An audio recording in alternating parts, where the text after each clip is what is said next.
ازيكم يا جماعة؟ ابل اطلقت من فترة اي او اس 26.2 وتعالوا اشارككم اهم مميزات والتريكات الخفية في التحديث ده. يلا بينا نخش في الموضوع على طول. يلا بينا.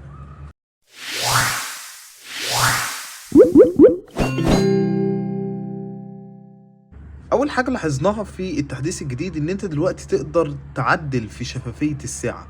زي ما انت شايف كده قدامك شفافية الساعة بقت زجاجية زيادة عن اللزوم. لو ضغطنا ضغطة مطولة كده على شاشة القفل وضغطنا على التخصيص وضغطنا على الساعة هتلاقي في اوبشن جديد هنا للليكويد جلاس، تقدر تقلل الشفافية وتقدر تخلي السائل الزجاجي اكتر حدة عن الاول، وبصراحة ميزة جميلة جدا. كمان من التغييرات الجديدة في اي او اس 26.2 لو دخلنا كده على الاعدادات ودخلنا على accessibility او تسهيلات الاستخدام ونزلنا تحت خالص تاني على الفلاش، دلوقتي تقدر تعمل التنبيه مش بس في الفلاش ورا، تقدر تخلي الموبايل الشاشة نفسها يقيد وميض زي الفلاش عشان ينبهك. مثلا لو انت حاطط مثلا الموبايل على ظهره زي كده، الفلاش طبعا بيبقى متداري فممكن التنبيه ما تاخدش بالك والفلاش بيقيد، انما مش الشاشة تقيد مع الفلاش سواء في مكالمات او في الاشعارات. اي تنبيه بيجي لك عامه هتلاقي الشاشه بتقيد، تقدر تفعل الخيار ده، تقدر تخليه الشاشه بس او تخلي الشاشه والفلاش يعملوا وميض اما يجي لك نوتيفيكيشن او اشعار او مكالمه.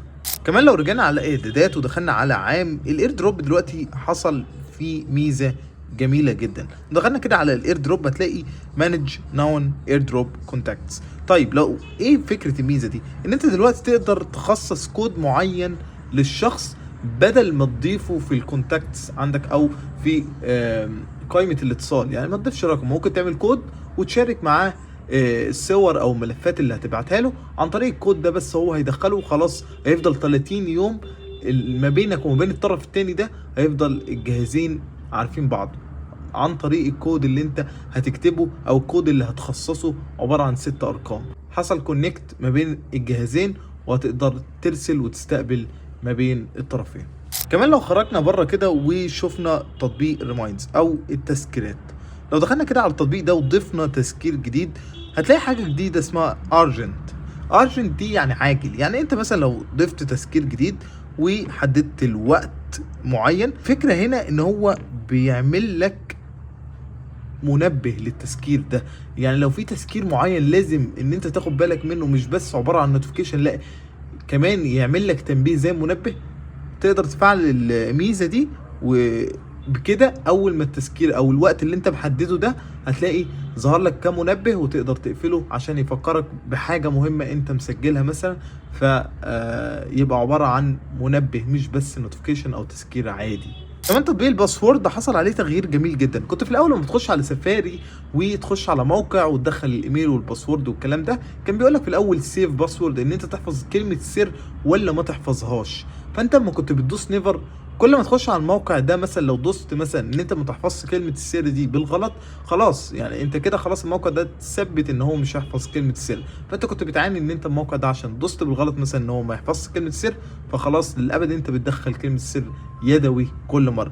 دلوقتي ابل حلت المشكله دي. لو دخلنا على الاعدادات ورجعنا تحت، لو دخلنا على ابس نزلنا تحت خالص هتلاقي تطبيق الباسورد، ننزل تحت شويه هتلاقي حاجه جديده اسمها شاو اكسكلودد ويب سايت. طب احنا لو دخلنا هنا هيجيب لك المواقع اللي انت مانع الوصول للباسورد او ان انت رفضت ان هو يحفظ الباسورد. مجرد ان انت تلغي اي موقع من المواقع دي كده، اما تخش على الموقع ده وتدخل الايميل والباسورد هيجي لك نفس التنبيه ان انت تقدر تحفظ الكلمه السر ولا لا. فهنا تقدر تدوس سيف باسورد وبكده تكون مشكلتك اتحلت. كمان تطبيق الالعاب حصل عليه تغيير بسيط جدا. لو دخلنا كده على تطبيق الالعاب هيجيب لك الالعاب اللي انت بتلعبها، بس المشكله مش هنا او الفكره مش هنا. لو دخلنا كده على اللايبراري او المكتبه ودوسنا هنا هتلاقي ظهر لك اوبشنات جديده ان انت يظهر لك قائمه الالعاب على حسب ان انت ريسنت جيمز، اللي انت اقرب لعبه كنت بتلعبها او اقرب الالعاب اللي كنت بتلعبها تعملها عن طريق النيم، ان هو يعرض لك بالابجديه، وممكن تخليها بحجم اللعبه، يعني اتقل لعبه عندك ايه في الجهاز. طيب الميزه دي جميله طبعا، دي الاضافه البسيطه اللي حصلت في تطبيق الجيمز. كمان تحسين في الانيميشن، والانيميشن بقى سلس اكتر من الاول بكتير. دلوقتي اما بتنزل كنترول سنتر تقفله انيميشن سلس بطريقه رهيبه. نفس الكلام على جميع التفاصيل، لو ركزت هتلاقي ان الجهاز بقى سلس اكتر من اول، والسوفت وير بقى سلس جدا وانت بتخرج من تطبيق وانت بتخش تطبيق. فبصراحه ابل عدلت على الانيميشن وركزت على حاجات بسيطه وتفاصيل صغيره بس ممتازه. طبعا لو دخلنا على الاعدادات وتسهيلات الاستخدام ودخلنا على شاشة العرض وفعلنا تقليل الشفافية. طيب احنا عارفين الميزة دي بتلغي وجود الليكويد جلاس، تمام، او السائل الزجاجي. طيب احنا لو دخلنا كده على الاعدادات تاني بعد ما فعلنا الميزة دي ودخلنا على شاشة العرض ودخلنا على الليكويد جلاس، لو فعلنا الميزة دي هيقول لك الاول اقفل تقليل الشفافية عشان اقدر افعل النمط ده للليكويد جلاس. فاحنا لو دوسنا تيرن اوف خلاص فهو كده قفل تقليل الشفافية عشان يقدر يفعل لك نمط او الشكل التاني من الليكويد جلاس اللي هو اللي بيبقى دارك شويه. كمان دلوقتي في الابل كار بلاي لو انت بتستخدم الابل كار بلاي تقدر تلغي الرسائل المثبته. يعني انت لو بتستخدم الكار بلاي في العربيه كان في رسائل بتبقى مثبتها او النوتيفيكيشن اللي انت حطيتها على البن دلوقتي تقدر تلغيها من الكار بلاي. كمان مساعد سيري دلوقتي تقدر تلغي وجود سيري وتستبدلها بمساعد ذكي تاني.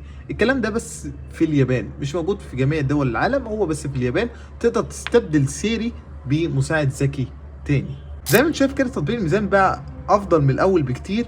لو جينا كده هتلاقيه عامل زي بقعة المية زي ما انت شايف كده، يعني تطور رهيب جدا، عامل زي الفقاعة. بصراحة ابل مهتمية جدا بالتفاصيل ودي حاجة حلوة جدا.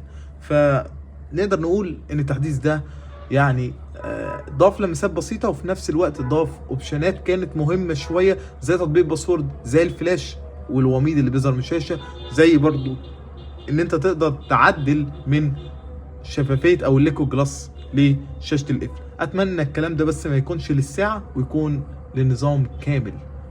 وبس كده، ده فيديو النهارده، اتمنى يكون الفيديو عجبكم. قول لي ايه اكتر ميزه عجبتك، ما تنساش تعمل لايك وتشترك في القناه وتفعل زر الجرس. اشوفك الحلقه الجايه، سلام.